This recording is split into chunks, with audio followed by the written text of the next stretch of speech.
मेरी बात सुनो। ठीक है, लॉजिकली बात है सर, ये नहीं कि गायब होने वाली बात नहीं। मुझे मालूम है सारी बात। थाने और चौकियों में न्याय नहीं मिल रहा है जनता को, थाने और चौकियों में बड़ा बुरा हाल है। ऐसा है कि ये बेचारी प्रवासी मजदूर है, इनके परिवार के पूरे कोई पूर्व सरपंच है, उसने हाथ पैर तोड़ दिए इनके परिवार के, इनके पिता की हत्या कर दी गई, इनके बहन बेटियों के साथ अत्याचार किया गया, अश्लील हरकतें की गई। मेरी मांग है शासन प्रशासन से और पूरे पुलिस विभाग से कि इस प्रवासी मजदूर को अकेला बिल्कुल भी मत समझे। संतोष यादव इनके साथ है और पूरी टीम इनके साथ है और आम आदमी पार्टी टीम इनके साथ है। किसी भी गरीब मजदूर के साथ अत्याचार बर्दाश्त नहीं करेंगे। अब वो समय गया कि किसी प्रवासी के साथ हाथ पैर तोड़ दिए जाते थे, उनकी जमीन कब्जा कर ली जाती थी, उनके साथ मारपीट कर दी जाती थी, कोई नेता नहीं होता था। आज संतोष यादव के ऊपर पूरा आशीर्वाद है बड़े बुजुर्गों का। और पुलिस प्रशासन से मेरी मांग है कि इस बिटिया का, इसके परिवार का पूरी सुरक्षा की जाए। सरकार से हमारी मांग है कि जो इनके परिवार के हाथ पैर तोड़े गए हैं उसमें पूरे के पूरे इनका फ्री इलाज किया जाए। जो बिटिया डर रही थी आने में कि मैं वहां तक आऊंगी, मेरी जान को खतरा है। मैंने कहा कि हम तेरे पिता के बराबर है और तू हमारी बेटी है और आज से हमने इसको अपनी बेटी मान लिया है। इसके साथ कुछ भी अनहोनी होगी, संतोष यादव इनके साथ खड़ा हुआ है और पुलिस प्रशासन से हमारी मांग है कि इनके साथ हो। और इसके साथ ही हमारे कई और मुद्दे भी हैं, जिसमें जो गरीब मजदूर जो बाहर से परदेसी यहाँ पर रह रहे हैं, जैसे तमाम हमारे साथी हरिंदर भाटी जी, जगदीश नेता जी, खुर्शीद पहलवान जी, ऐसे तमाम साथी हमारे साथ आए हुए हैं। ये बेचारे किसी समय इन्होंने सस्ते में मकान ले लिया, प्लाट ले लिया और उस पर भूमाफिया आके कब्जागिरी करते हैं। जब ये थाने चौकी के अंदर जाते हैं तो थाने चौकी वाले कहते हैं भाई ये जमीनी विवाद है, ये कोर्ट का मामला है, आप कोर्ट में जाओ। कोर्ट का मामला प्रशासन ने, सीपी साहब, डीसीपी साहब ने उसके लिए कहा था कि घरेलू कोई झगड़ा हो, घरेलू जमीन विवाद हो तो कोर्ट में निपटना चाहिए। उसकी आड़ में भूमाफिया सक्रिय हो चुके हैं। भूमाफिया क्या करते हैं कि सीधा किसी की जमीन पे जाते हैं, कब्जा करते हैं। जब थाने चौकी में आदमी आता कहता कोर्ट जाओ। अरे गरीब आदमी के पास जब मकान बनाने के लिए पैसा नहीं है तो कोर्ट कचहरी में लाखों लाखों के वकील कहाँ से लेंगे। ये मामला है हमारा। साथ में FIR नंबर 473 है, जिसमें कई साल तक है, 2 साल हो चुके हैं, आरोपी अभी गिरफ्तार नहीं हुए हैं। उसका 473 के अंदर जगदीश नेताजी हैं, इनकी जमीन कब्जा कर रहे थे कुछ बदमाश, उसमें अभी मेमपाल बढ़ाना और जई है वो अभी गिरफ्तार नहीं हुआ है। एक हमारे साथ संदीप अरोड़ा जी आए हुए हैं, इनकी भी जमीन कब्जे का मामला है। हमारे साथ खुर्शीद पहलवान जी आए हैं, उनके जमीन पे भी धौस थाने का मामला है। डबुआ थाने के अंदर सट्टेबाज अवैध शराब माफिया पूरा सक्रिय हुआ पड़ा है, बिल्कुल भी उनकी गिरफ्तारी नहीं हो रही है। और कई मामले आपकी शिकायत पुलिस से है, पुलिस प्रशासन से है, कहाँ से कितने शिकायत है? मैं आपसे क्या करूं, पुलिस प्रशासन के पास हम लेकर आए हैं, गुलाब का फूल लेकर आए हैं। मैं CP साहब है, ये गुलाब का फूल है, हम अधिकारी जी को देंगे। मुझे मालूम था कि आज हम लोग आएंगे, हमारी मुलाकात नहीं हो पाएगी, जबकि हमने पहले ही अल्टीमेटम कर दिया था कि हम CP साहब से इतनी समस्या लेके आएंगे। पत्रकारों पर हमला हो रहा है, उसके हाथ पैर तोड़ दिए जा रहे हैं। विधवा बुजुर्ग महिला है यहाँ पर आई हुई है, कहाँ है क्या वो सामने जो 60 साल की बुजुर्ग महिला है? इधर आओ जरा, हाँ इधर आओ जरा, इधर आओ, उनको बुलाओ। तो सब साथ हैं भैया, हरिंदर भाटी जी सब साथ हैं, संतोष यादव सब साथ हैं। संतोष यादव जी एक गरीब मजदूर और गरीब लोगों की आवाज़ उठा रहे हैं, हम सब इन्हीं के साथ हैं। और जिस तरीके का फरीदाबाद में माहौल बना हुआ है और जिस तरीके से ये माफिया और ये जो गैंग्स हैं ये ज़बरदस्ती का मकानों पे कब्जा कर रहे हैं और अवैध कब्जा कर रहे हैं, इस तरीके की जो ये मिली भगत चल रही है। थाने में जाते हैं, वहाँ लगातार चक्कर लगाते हैं, पहले तो वो रिसीविंग नहीं देते हैं। रिसीविंग मांगने का मतलब ये होता है कि उन कोई गुनाह कर दिया कंप्लेनर ने, उसे घुमाते रहते हैं, कागज़ नहीं है, कागज़ लेके आओ, कार्बन लेके आओ, ये नहीं है वो नहीं है, और उसे रिसीविंग नहीं देते हैं। बहुत आधी कंप्लेन तो बिना रिसीविंग के ही ख़त्म हो जाती हैं, उनके चक्कर लगाते हैं। जब रिसीविंग देते हैं तो उनको दफ्तर दाखिल करके बंद कर दिया जाता है कि ज़मीनी विवाद है, दफ्तर दाखिल कर दिया जाए। ज़मीनी विवाद अगर कोई घरेलू विवाद है तो वो कोर्ट में जाएगा ना। अगर किसी ने नकली कोई पेपर बनवा लेता है, फर्जी एग्रीमेंट बनवा के उन पे कब्जा कर रहे हैं ये जो माफिया चल रहे हैं, तो इनके खिलाफ पुलिस कार्रवाई क्यों नहीं कर रही है? लगातार पुलिस पे कंप्लेन जारी है, एक कंप्लेन 8 बार जा चुकी है, पर उन पे कोई उन पे कार्रवाई नहीं हुई है। ये एक बल्लभगढ़ सदर थाने का मामला है और दूसरा हमारा डबुआ थाने का मामला है। बताइए क्या है आपका मामला? मेरी कोई सुनाई ना पकड़ रहा हो, हम गरीब हैं। परेशानी मेरे कंपनी वाले ने बोला भाई के और मेरे बेटा मरवाए फोन करे के मरवाए दाओ है, कंपनी वाले ने फोन करे के बोलवाए के मरवाए दाओ है।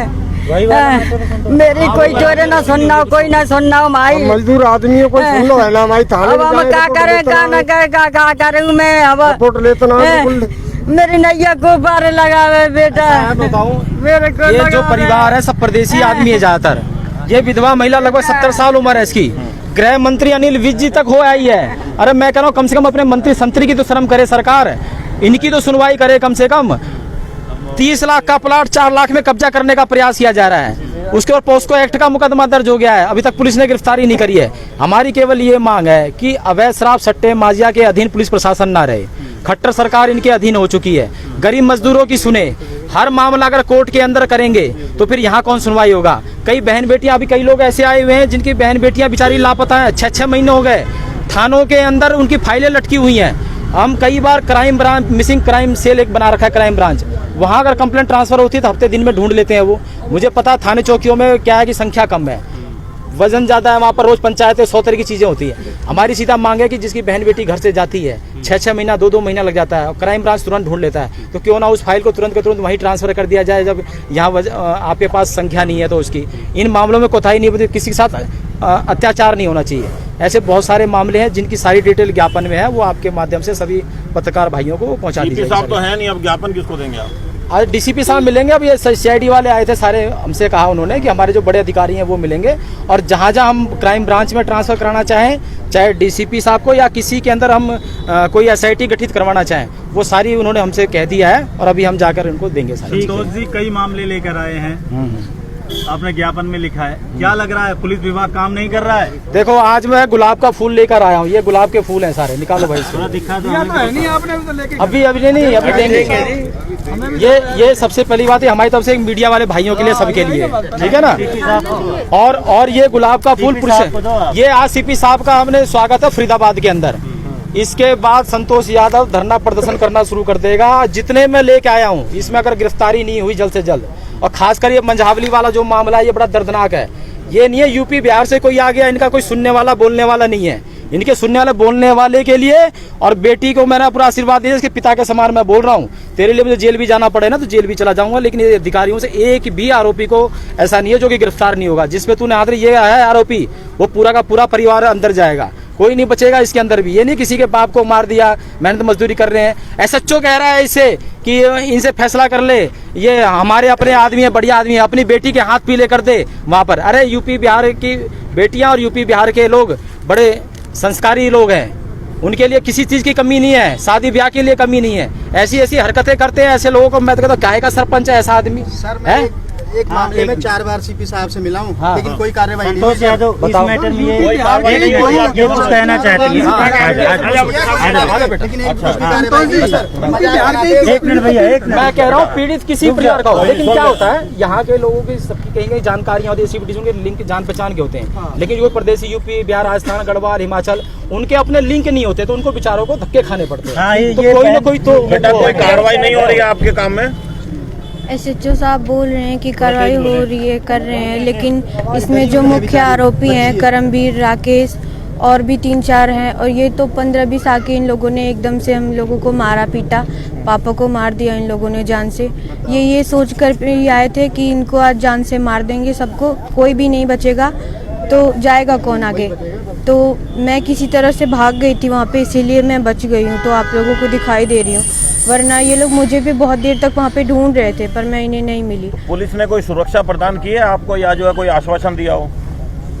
पुलिस ने हॉस्पिटल पे एक सिपाही रखा है, लेकिन ये जो मुख्य आरोपी हैं करमवीर, राकेश और भी हैं इसमें, और इनको नहीं पकड़ा गया अभी तक, इनका कोई पता नहीं है, ना इनको पकड़ रहे हैं, नहीं कुछ बता रहे हैं। एक वीडियो आपने दिया जिसमें राकेश महिलाओं को बुला रहा था, उसको हाँ। आपने पुलिस को दिया, उसमें कुछ कार्रवाई वो हुई? सारे हमने पुलिस को दिए हैं।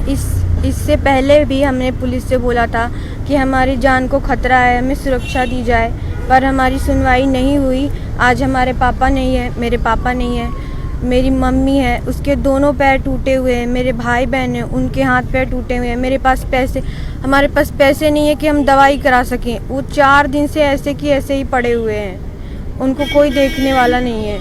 मैं अकेली हूँ, मैं कुछ नहीं कर सकती। कहीं से कोई फाइनेंशियल पैसे मदद वैसे कोई भी मिल लूट रही ले है गए कोई आपको पैसे कहना की? है? पैसे वैसे लूट ले गए आपको कहना है? हाँ, इन लोगों ने हमारे घर के सारे कपड़े, जो गहने थे, जो पैसे थे, वो सब कुछ ले गए, सब बेटा कुछ। कोई समाज सेवी संस्था कोई आई हो, किसी ने कोई फाइनेंशियली मदद कोई की हो? नहीं, अभी तक किसी ने मदद नहीं की हमारी, कोई ने- मदद नहीं की है। नहीं, कोई बड़ा आदमी नहीं आया हमसे। भाटी साहब, आज आप आए हैं यहाँ इनके साथ में, कुछ कहना चाहेंगे इस बच्ची की आवाज को लेकर के? इस बच्ची की नहीं, हम फरीदाबाद की अपितु फरीदाबाद के हर बुजुर्ग, महिला, जवान, नौजवान साथी और बच्ची सभी के साथ हम आम आदमी पार्टी पूरी खड़ी हुई है। और यहाँ पर मैं आपको बताना चाहूँगा, ये पहला कृत्य नहीं है ये ऐसा कि जो उसके लिए आवाज़ उठानी पड़ रही है। न्याय के लिए भीख मांगनी पड़ रही है इस प्रशासन से, और लगातार व्यक्ति अपने कंप्लेन करने जाता है, उसकी कहीं कोई सुनवाई नहीं है। एफआईआर दर्ज होने के बावजूद भी आरोपियों को अरेस्ट नहीं किया जाता है। पहले तो एफआईआर दर्ज नहीं होती है, आधी एफआईआर तो वैसी कंप्लेन तक ही नहीं पहुंच पाती हैं, और जो कंप्लेन तक पहुंच जाती हैं उनमें से मुश्किल से कुछ एफआईआर दर्ज होती हैं। दर्ज होने के बाद उनको अरेस्ट नहीं किया जाता है। इन लोगों ने बोला है कि जो बचे हुए हैं ना, उनको हॉस्पिटल में चल के गोली मार देंगे, इस बार नहीं बचेंगे ये कोई रहेंगे ही नहीं, तो आगे कैसे पहुंचेंगे। और इनसे हमें अभी भी बहुत खतरा है।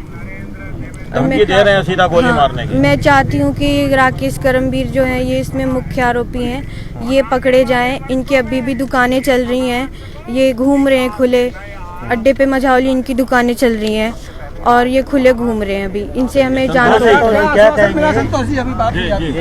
ऐसा है, इन्होंने कहा है कि मुख्यमंत्री जी ने सीपी साहब को बुला लिया है, तो हम तो अपनी तरफ से सीपी साहब का बहुत बहुत देते हैं, क्योंकि वैसे फरीदाबाद की जनता को बहुत उम्मीदें भी हैं सीपी साहब से, क्योंकि आने के बाद जो इनका एक्शन देखने को मिला है उससे उम्मीदें हैं कि अब सुरक्षा और सम्मान सबको मिलेगा, प्रवासियों को।